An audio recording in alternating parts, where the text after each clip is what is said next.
Okay, so I'm here to describe my three goals. My first goal are scales and rubrics.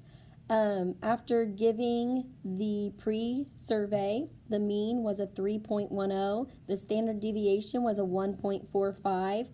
Um, this shows me that in this area, this is one of my biggest weaknesses because my standard deviation was so high that I realized that many students kind of didn't know which way to choose, so they were unaware of what I was asking. So that's something I've really been working hard on, is creating those scales and rubrics and going over them more frequently with the kids. At the beginning of the year, we didn't have any, so we are working on that. Um, the next one kind of leads into that, which is my student tracking student progress. The mean on that was a 3.64 and the standard deviation was a 1.23. So that shows me we are making more adjustments to the score of a 4 versus not knowing which one's which. I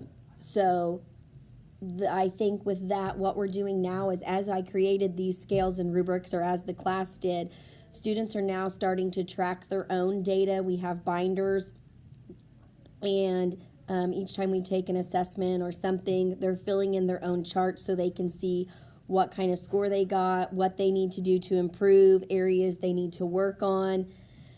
So we're doing that more frequently. And then we are also, my third goal is reflecting on learning. The mean on this one was a 3.63. The standard deviation was a 1.11.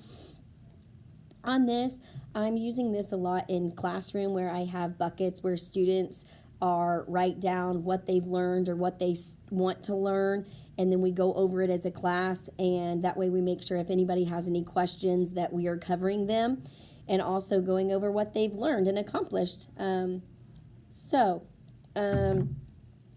That's how I'm collecting it. Those are some of my strengths and weaknesses. Obviously, I need to work more on my scales and my rubrics.